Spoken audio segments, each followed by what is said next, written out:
Yeah, I dig this. I think it's good. It's good. Are we live?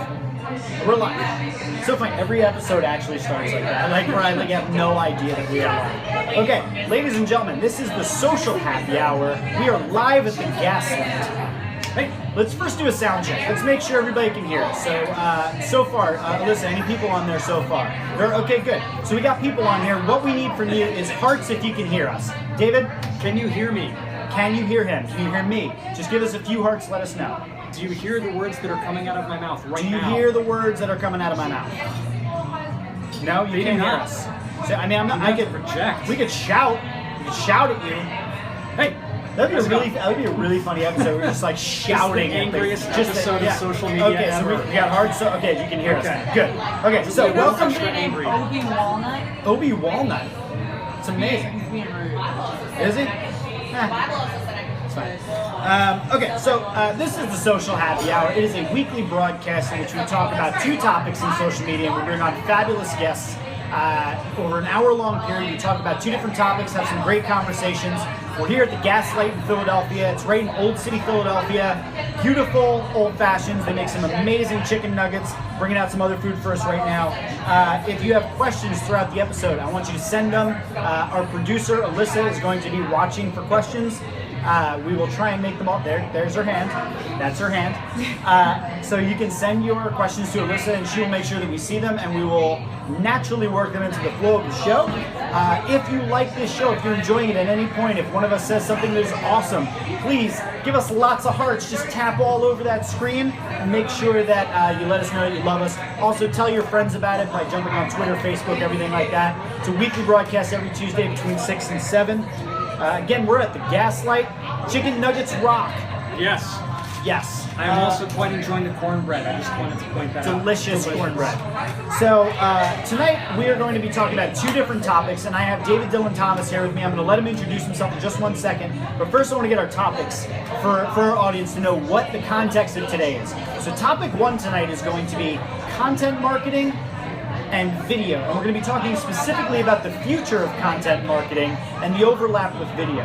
When we get to topic 2, we're going to be going in a slightly different direction, but still overlap with content. We're going to be talking about specifically the measurable business impact of content marketing.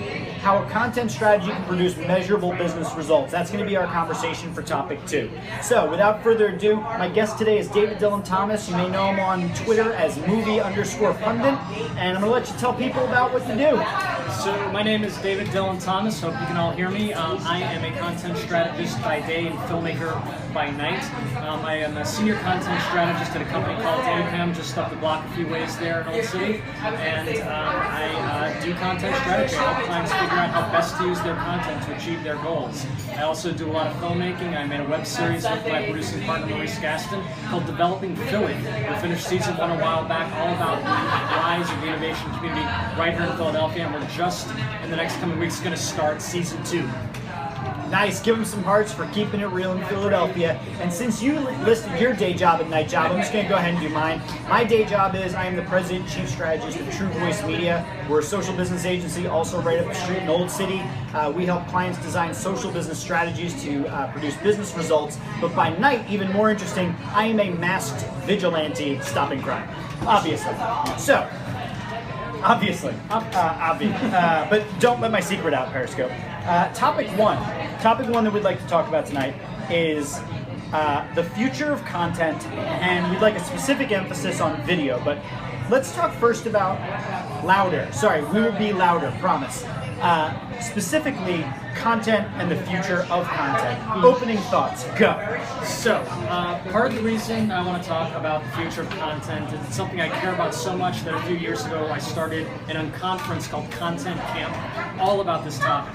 I'm a filmmaker. I've been a filmmaker ever since I was in high school, and it's of very great importance to me that it become easier for people like me to make a living creating content. So my interest in the future of content is very selfish.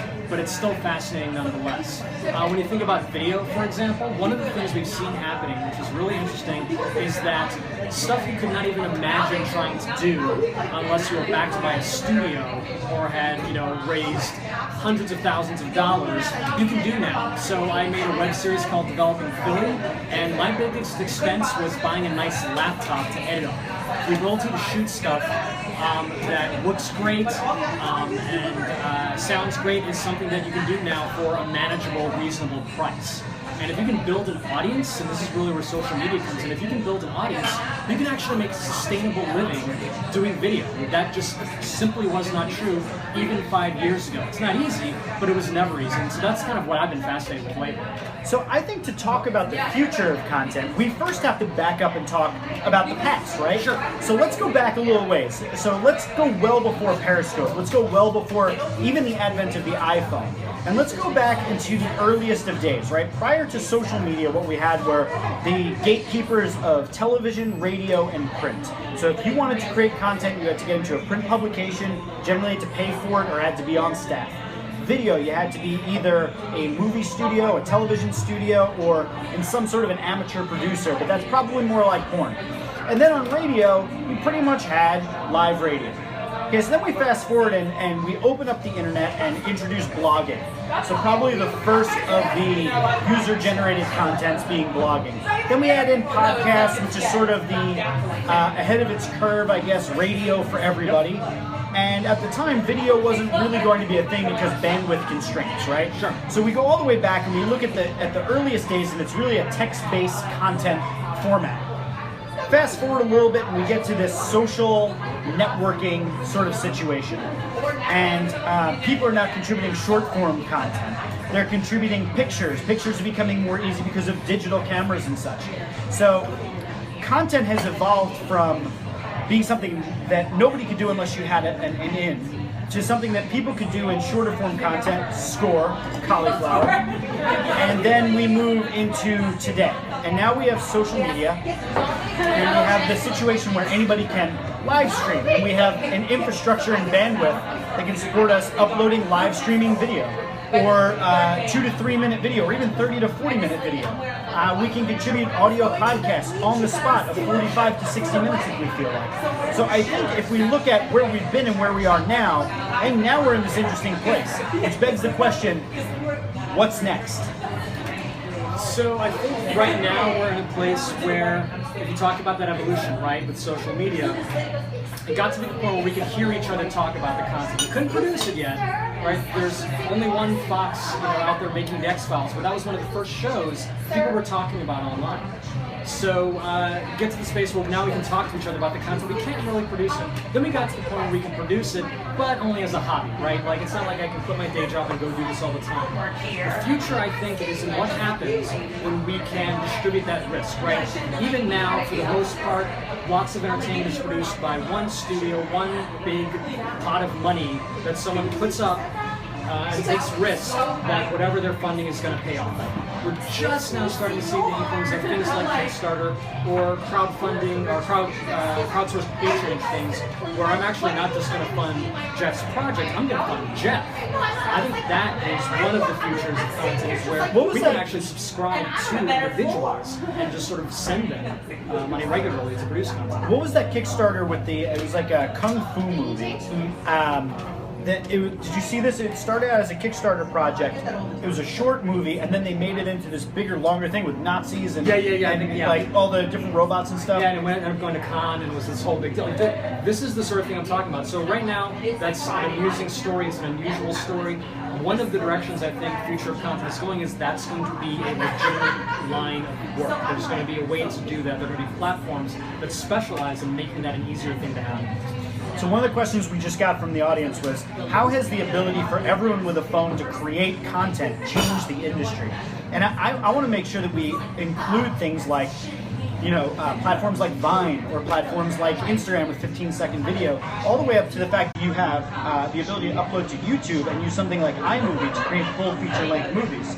So let's talk about that. How has the ability for anybody with a phone, smartphone, to create content, how has that changed the industry? Do you think that there's an enormous amount of pressure on studios and things like that to compete, or are we just forming two different classes? I think more the latter than the former, because I'm not convinced that it has actually changed the industry. The industry we're talking about is the traditional media platform, right? So your major film studios, your television studios, what have you. If we're talking about film entertainment, things like Vine aren't moving the needle for them. What it is doing, if you look at other industries, like say e-commerce, it's giving them new platforms to try to communicate with their users. It's changing the relationship between a company and its audience.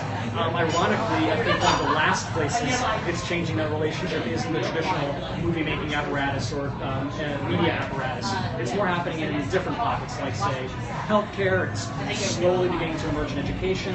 I, have social media, platforms right now. I just discovered my kid just started first grade, and there's a social media platform specifically for teachers to communicate with the parents in their class, right? So we're seeing ways in other industries where we're totally changes. But for the traditional movie-making industry, they're very set in their ways, and they're still wrapping their heads around how is this going to change the industry. So that actually raises a really interesting point. I think the first of which is that you brought up education, you brought up healthcare. Because I think when we talk about content, the immediate thing we'll jump to is movie studio versus YouTube, right? Something like that. But if you think about a company, you used to have to go and get a professional team to create your branded videos that were on analog tape to train your employees. And now, with an iPhone, you can actually make training videos. You can make short testimonial videos rather than bringing in an actual video production company. So I think if you look at the impact it's having on business, I would say the ability for anybody to create content directly from their phone has been huge. Oh yeah. The second thing I think that would probably, if we want to look at traditional versus non-traditional, so we talked about movies and maybe there's the two classes there, but here's an example of one where anybody having a phone has just straight up destroyed practically an industry. Journalism. Look at what Twitter has done to the average newspaper. The ability for anybody with a blog to be able to disrupt something like the New York Times or Wall Street Journal simply by being on a site. I think that's another instance where we see that the ability to create content on the spot from the mobile phone has changed things. Yeah, and I think that what's interesting is where you see journalism is an extremely sticky example, right? Because on the one hand, it's just like the other big giant media companies that were kind of selfish and kind of had it coming, where don't feel too bad when I don't feel bad this way, But with journalism, there's also this notion that, well, there's some journalism, investigative journalism, for example, where it's already had trouble getting funding and it's only getting worse. So there's sort of almost a public need for it, which isn't necessarily supplanted by Twitter. Twitter becomes a tool. So, for example, during the Arab Spring, I'm going to blank on his name, but there was one guy who basically understood how to use Twitter as a tool, not only to collect information about what the ground truth was there, but also to vet that information, right? So, and vetting is the biggest complaint journalists have about things like Twitter, things like social media, is that, oh, it's great that we have all this incoming information, but who's vetting it? Who's doing the actual journalistic work of creating context and finding out what's true and what isn't? So on the one hand, Twitter's fascinating because you can look at the numbers, and any big news story of the last 3 years, Twitter was there first. Yep. But the flip side of that is every wrong story, Twitter was there first too, right? Yep. They're only citing the ones where they got it right. So what I think comes up from that, though, is that they were there first, which means speed. So speed is really what this is about. Do you think that we're potentially moving too quickly now? Because what we're dealing with is that, okay, so Twitter wasn't even real time enough, so now we've got Snapchat. So we've got a story that you can't even hold accountable because it disappears. I think part of the issue is speed, which means we've gone from something where you can check and vet your sources to something that's happening in real time from anybody that happens to be on the scene, that what they're saying might be pure speculation. If we look out at the trend and we look from where we've been to where we are now, will it get faster? Will we? Do you think that there's? I'm really fascinated by this idea of virtual reality and augmented reality, and those sort of technologies. Do you think that those are going to be the sort of things that are going to get in the way and are actually going to push us to move even faster and be less accurate? So, like live streaming is a good example. Live streaming, this is happening right now. Will that change things? So I think two things are going to happen. One is absolutely things are going to get faster and we're going to get more things wrong. Some things will get right, but we're going to get plenty of things wrong. At the same time, though, we're also going to figure out how to get it right. Because the problem with these technologies is they arrive too quickly for us to get good at them. Right? Twitter's there like, oh my god, Twitter, let's do this, let's do that. And then over time, some people who are really dedicated get really good at understanding what it's good at and how to use it well. So for example, with breaking news, we had the bombings in Boston, and Twitter fingered the wrong guy, Reddit fingered the wrong guy. And it was this hue and cry about, oh my god, social media is terrible for news. At the same time, though, right here in Philly, we had some people who beat up a gay journalist. I remember that, yeah. And Twitter found us, and Twitter found quickly. And what people forget is part of the reason that worked is because the guy who used Twitter already had a pre-existing relationship with the police. He knew people, and they worked together. So when you can find ways for old institutions to work with these new tools, and when people understand these new tools, you tend to get better results. Because it's not just about throwing out the old institution completely, because there are certain reasons the old institution was good at certain things. They were around long enough to get good at what they did.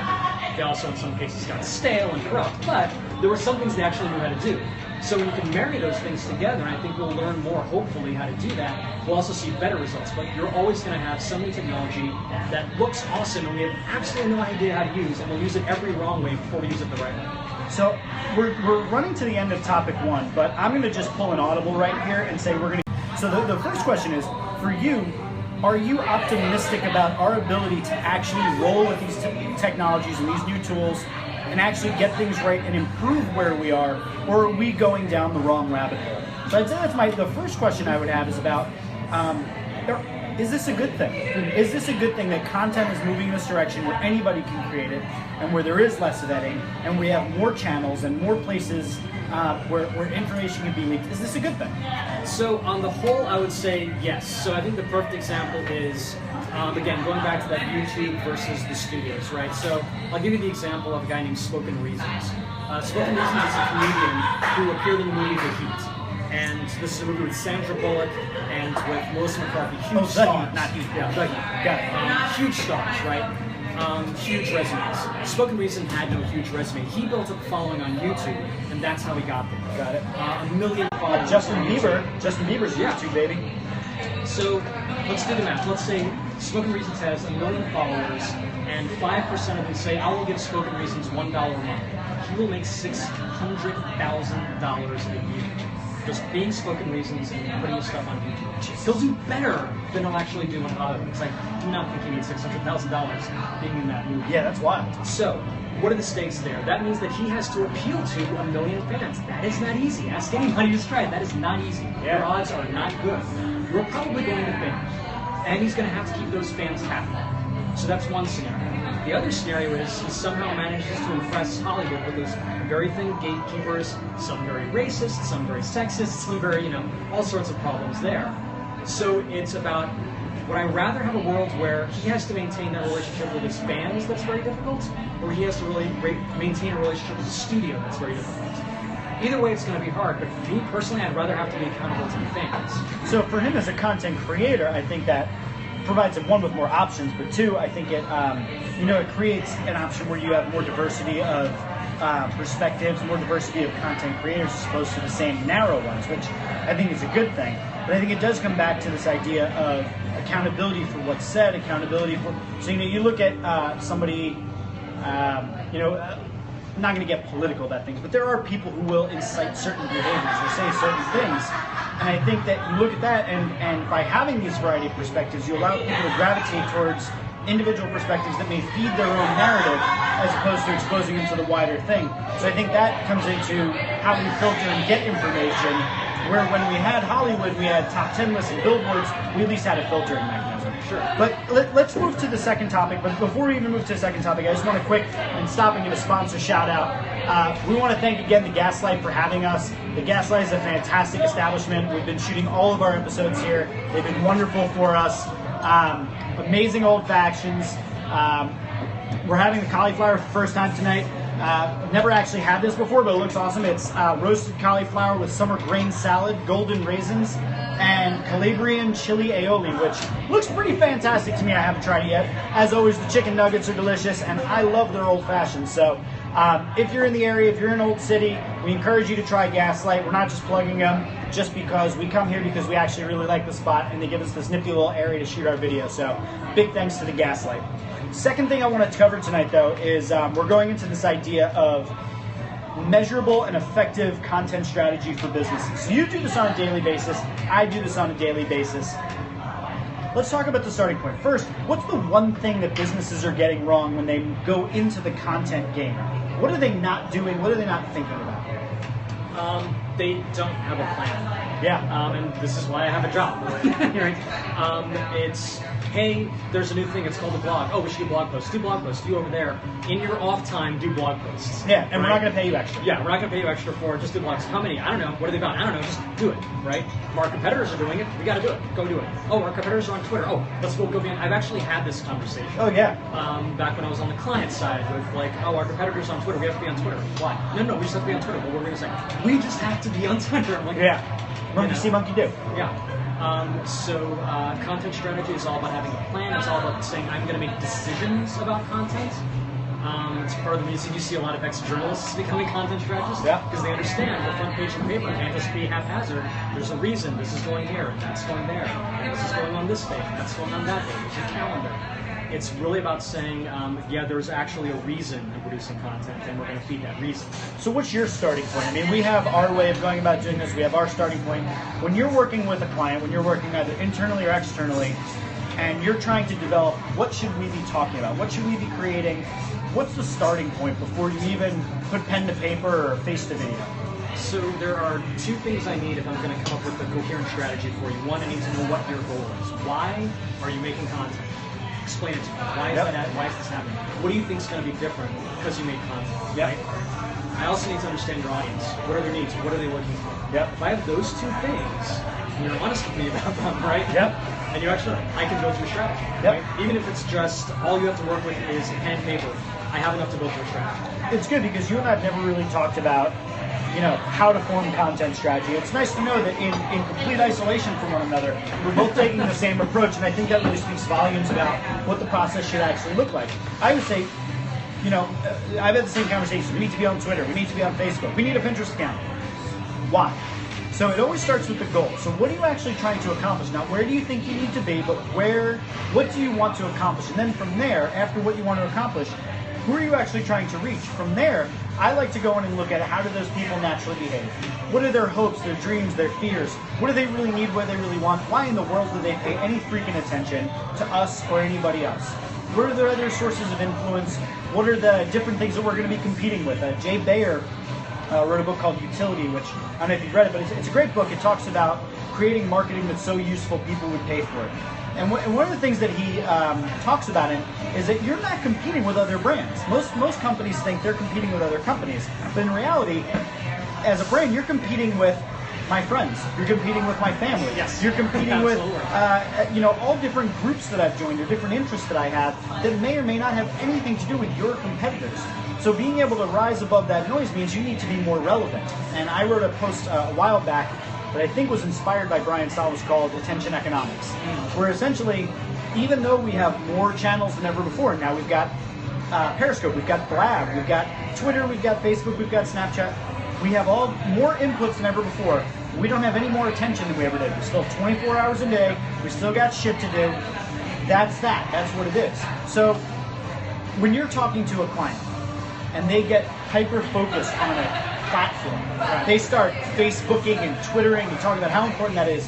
What's your go-to? How do you get them out of that mindset? I try to focus them on the goal and frankly on the time allocations. Whatever they have people spending time doing is costing them money. So sooner or later you can bring it back to, okay, content is expensive. Content needs care and feeding. Social media attention needs care and feeding. You're spending the money no matter what. It's a question of, are you doing it efficiently? And when you put it in those terms, and when you put it up to a test, that's always another nice thing to do, is to say, okay, you told me this is your goal, and you're using this channel. Okay, how is this channel helping you? If we try this other channel and it performs better, will you switch? Right? So bring it back to the bottom line when all else fails. There's a reason you chose this channel in the first place. Can we do better? And if I can convince you that you can actually save money by being on this different platform or just having a completely different strategy, you might consider it. Fair. how are you going about, so you asked that question to them. The first thing they're probably going to say is, I don't know, because they don't know how to measure it. And again, we're in topic 2 here, and we're talking about measurable impact of content strategy. So we've identified the goal, we've identified the audience. How do you go about the process of identifying the proper KPIs and metrics?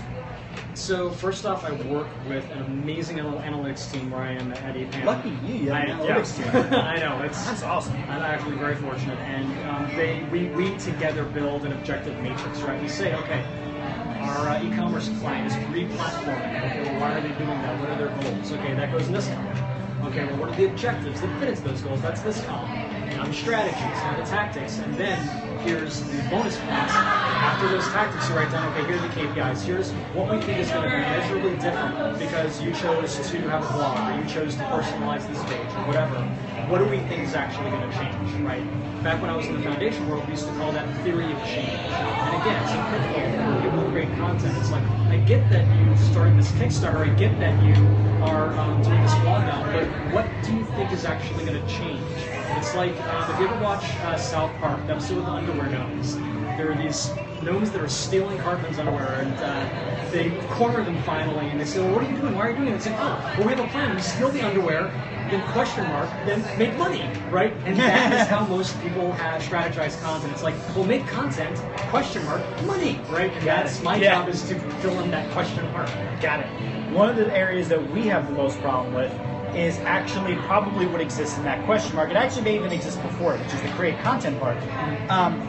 There are clients that are like, we'll create the content, and then within that, there's a split between those that actually do, and then those that do not, and then there's the ones that outsource the content. Sure. So I guess there's a whole bevy of topics for us to talk about there, but in your experience, one, what's that split, and two, how do you keep the clients on track? How do you get them to continue to create that content? And I guess, we'll talk about all this, but I guess the follow-up of that would be, in the event that you're creating it for them, is that the right move for them? Or is it best to create that content internally? So that, I'll speak to the, do you keep it in-house or do you outsource it first? So that comes down to 2 things. It comes down to money and it comes down to expertise. So if you are a healthcare provider, right, there are certain topics where you're going to be authoritative and you're going to want to put your voice out there. That having been said, there are in fact content creation companies that create medical content, right? Yeah. That's the business they're in, and they charge a hefty fee, but if that in the long run is going to be cheaper for you, that's what you do. And that usually comes down to scale. If you're an extremely large healthcare provider, you can probably afford to make the content yourself. If you're kind of an up-and-comer, you're probably going to need to outsource that. I'd say it also probably comes down to time. So even if you have the expertise, if you're short on time, we have some clients that they're brilliant and they really want to, but they just don't have the time. So I think that's probably the third factor. So it's time, money, and expertise. Yeah, and if you have the expertise but not the time, what you usually find is you're talking to translators, right? People who can say, okay, tell me what you do, I will translate it for the rest of the world. And that is its own cottage industry, right? Yep. So that was one piece, and then the other piece was, so how do you make sure they actually keep making it? Yeah, so how do you keep them on this track? gets into the most boring and most important topic in content strategy, and that is governance, right? At the end of the day, all governance is who is going to do what. Yep. We were talking before about that marketing manager who suddenly gets tasked with a blog. Okay, that's terrible governance, right? Yes, Expecting that if I don't pay you, you'll still come out and produce great content. Yeah, and not only that, but like culturally and behaviorally, you've never written, you're not a fan of writing, but now you're in charge of writing. Yeah, of course, and it'll probably also get done. So what I find myself doing is we'll suggest this content strategy and the client will love it, and then suddenly they'll realize, oh wait, we don't have nearly enough writers to produce the content you're talking about. And so we'll have to go back in and say, okay, let's have a governance workshop, let's talk about that. Ideally that's happened beforehand, but best to get out of the way in advance. But if you don't, at some point you're going to have that conversation. And I've had 2-day-long workshops where we'll go into every nook and cranny of the strategy and say, in year 1, you're going to need these positions, and this is what the job description is going to look like, and all this stuff. Year 2, this is how much money you're going to have to make to justify it to your superiors to hire this many more people. I mean, we really get down to the nitty-gritty to say, this is literally what it looks like for you to execute the strategy, because I can recommend a brilliant strategy. If you can't do it, or if you don't have the governance in place to do it, it doesn't matter. Well, this is the saying, culture eats strategy for lunch. If you don't get the buy-in, you don't get people to do it, it'll never happen. So we got a question that came in from the audience, which is about ROI, which is the kind of the silver bullet for most social media consultants and most content strategists, because they pretty much throw their hands up and try to skirt their way around it. Today, you and I are going to actually go directly at that. Sure. So, your client comes to you and says, what's the ROI of us having a blog? What's your answer for them? So if we have done the research and found out that your audience loves blogs, they love blogs on this topic, I can say, okay, you can expect in the first quarter, and keep in mind here, any strategy that I recommend is going to end up being around very much a build, measure, learn kind of process. Yep. Of course, What always got to we're be going flexible. to hypothesize is that if you produce, X content around this topic in this time frame, with This conversion rate. right, we should see a lift of X, Y, and Z, right? Mm-hmm. So you make the guess, and if you're wrong, you go back and you say, okay, well, we got this right, we got this wrong, this is what we're going to change. Yep. It should be an iterative process. It should be a testing process. Yep. But absolutely, you should say, okay, we think that we're going to see this kind of improvement. And often, to be honest, when you're getting a client, especially an enterprise client, who's at this stage of the game, any lift is good lift, right? You're going to find that they're really kind of struggling. I often find that we're in the firemen, so they don't call us till the house is on fire. Yeah. So any kind of lift is like, okay, now we got something to start from. Let's bring analytics in here, let's test, let's optimize, and keep iterating on that success. Yep. But absolutely, you want to sort of lay down some kind of visual metric. What I like, though, especially when it comes to social media, I'd be curious to hear your opinion on this, is ROI on social media is if you ask a question, if you say something, if you suggest something, an actual action, does anyone do it? So there was a famous experiment where it was, I think, Ashton Kutcher's Twitter following and Bull Wheaton's Twitter following. Ashton Kutcher has way more followers on Twitter, but they basically gave them both the same ask to give to their fans, donate to this charity or take pictures of yourselves, or whatever it was for a particular charity. And Will Wheaton's fans turned out in droves proportionally to Ashton Kutcher. Ashton Kutcher had way more followers, right? And any uneducated social media expert would say, oh, he's got more followers, he's the more important channel. No, if Will Wheaton says jump, his followers jump. Yeah. He's actually, depending on the topic, much more important and much more powerful. Funny, he doesn't have as many followers. I actually just had a very similar conversation to that today, where we talked about the fallacy of the following and whether or not they're actually engaged followers or they're just numbers, and how important that actually is. Yeah, whenever I get into the ROI discussion, I like to start with, first of all, is this the right question? Is this the right question to ask? So if your goal is to build brand awareness around a particular product, you can't measure that in ROI because it's brand awareness. If your goal is to sell more product, then okay, maybe we can talk about it. And to your point about social media ROI, there's a difficulty in actually tracking it across the web. And did they hear about it here and then go to Google to look for it? Did they find about it on Instagram and then search for it on Facebook and find a Facebook page and take that somewhere else? You get my point. Yeah. So I think there's a real attribution issue. And the thing that I always find most interesting, and even though I will consistently take the ROI question head on, and I will go toe to toe with anybody that wants to have that, I find it interesting that for the entirety of the history of marketing prior to social media, there has never been more measurement now that there is social media. So there's never been more accountability. Yet back in the day, people would spend thousands or hundreds of thousands or even millions of dollars on campaigns that made absolutely no measurable return, and they continue to do it year after year. And now we're able to show that something got a 3% click-through rate or something and generated, an additional 10,000 units in sales. And if that's not enough, then it's not enough. It's sort of like how Disney was disappointed with the Avengers, even though it made $1.4 billion. So it's like at a certain point, it just makes no sense. So it's the end of our topic 2 just for now. So I want to I want to give Gaslight a shout out for having us again. Great so far. What do you think so far? It's a good spot, right? Try the cauliflower. Definitely the cauliflower and its delicious grain salad. We've had a great time here so far. I want to thank them for having us back and always being such gracious hosts. So we're now in the section of our show that we're calling Shots of Social. And during Shots of Social, you can ask us any questions you want. And if you stump us, we will take shots. Now I'm going to be taking shots for David. So I'll take 2 shots. So if you can stump us, anyway. If you stump us, I'll take shots. But otherwise, this is usually the portion of the show where we just kind of free flow and we talk a little bit about the 2 topics that we had and how they're going to interface and how they're going to interrelate. And then from there, we kind of go about our evening. So if you have questions, throw them in there. Alyssa's going to take note, and Chelsea's going to sit there and look pretty. What's going on? And otherwise, let's talk about content a little bit. Sure. So, what's something that you're really thrilled about? Like, what's something you're super excited about? And I'm going to give you one of mine. Sure. And if yours isn't something that you're like super stoked about to this degree, we can come back to it. But one of the things that I'm a huge fan of is the introduction of marketing conversations in an organic way into things like video games. Okay. So, unexplored territory is, I guess, what I would call it. So, do you remember Old Spice did a thing called Director Wolfdog, I think it was. Do you remember this? Remind me. Phenomenal campaign. So they did an advertising campaign where they, on TV, introduced this character called Director Wolfdog, I think it was.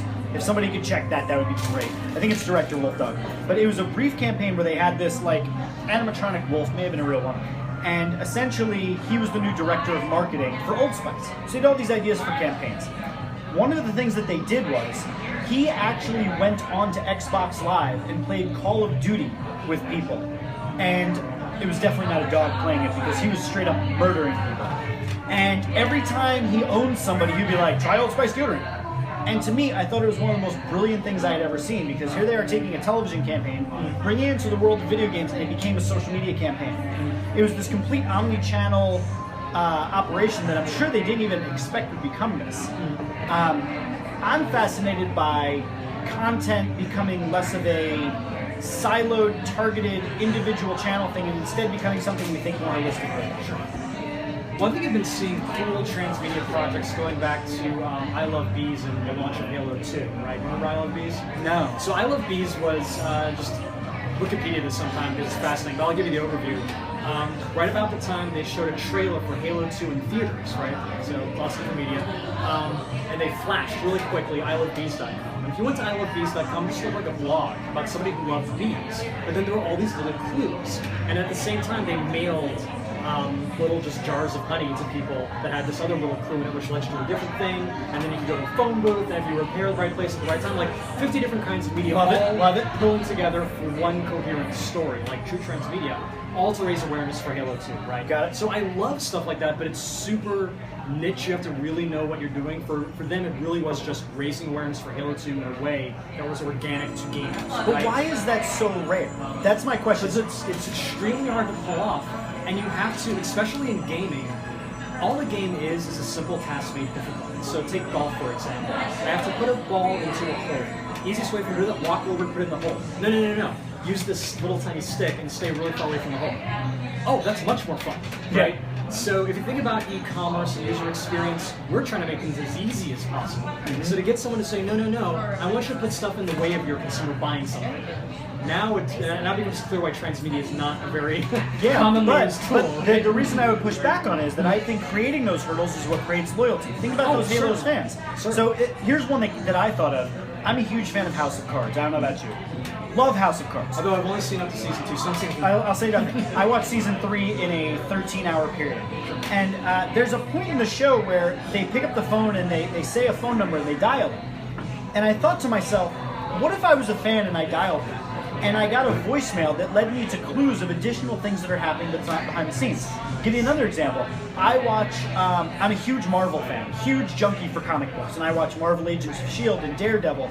And there are things that happen in Marvel Agents of S.H.I.E.L.D. that provide context to things that are happening in the Captain America universe, or various different things in the Marvel Cinematic Universe. And I love when they tie those together, and it brings me further into things that are happening. I played a Spider-Man video game that provided additional context about things that are happening in the movie. So, if these are things that make your loyal fans more loyal, and they're the ones who are buying shit. Like if you look at my office, it is plastered in Spider-Man. Why aren't more companies doing this? And actually, one of the questions came in is media integration the key to success? I would say that it's not the key, but I would certainly say that it provides a little something that they should be thinking about across more different channels. I mean, I think that it depends what you mean by media integration. And again, I bring it right back to, okay, who's your audience, right? If your audience is a bunch of diehard Halo 2 gamers who love puzzles, Moms versus love, that. People that love that challenge, or Marvel fans, myself included, who love those little mentions of, oh, that's actually mentioning Purple Man, and he's going to show up over here. Easter eggs! Right, yeah. Then absolutely, you want to be in all those little niches. If it's someone who honestly, they only ever want to read the newspaper, they get annoyed when you don't lay it out out for them and just tell me what you want me to do, I right? should call that the Easter egg content marketing strategy. Yes. We're coining that right Yes. now. If anybody else Trademark. uses it, I get a nickel. Dave gets a nickel too. Thanks. But yeah, so I think it comes right back to the audience, right? So if your audience does like to follow you on all these different channels, then I say absolutely. The other reason, though, I will grant you the transmedia experience is because we experience life in a transmedia way. Multi-screen Whoever world. just looks at one form of media all day long, right? I'm on my phone, I'm looking at the television screen, I'm listening to stuff on the radio, like, there's 50 different ways. And it's just a question of where, to your point before about you're not competing with your competitor, you're competing with life. Yeah. So it's more about saying, well, where in your user's life do you belong? Yeah. Naturally, without interrupting. So how do we get to that point without completely bashing privacy? So like I had this idea, and if anybody uses this, I get more than a nickel. But I had this idea for tying together all advertising. So literally everything around you, the individual. So if I look at an ad on my Facebook, or if I look at an ad on Google, I look at an ad in a print publication, I look at an ad on television, everything is geared around me. So there's some sort of a mechanism that stops ads you don't want and instead serves you ads that you do want, or that meet your particular demographic interests.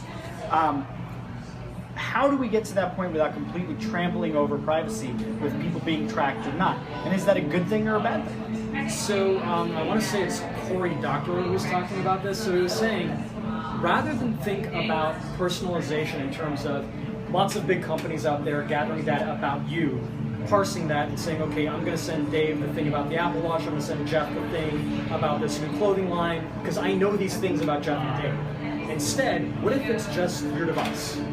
Your device knows these things. Yep.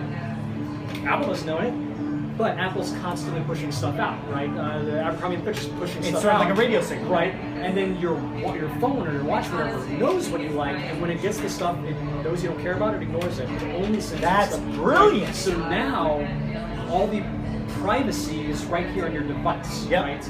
And all of the information. gatekeeper of your own privacy. So the companies are putting out as much information as they think they have demographics for. It's not up to them to know anything about you. It's up to your phone or whatever it is, whatever personal cloud is to know about you, and that does the privacy work. So still privacy issues there, but at least now it isn't Target who has all that information and is telling me that my kid's pregnant.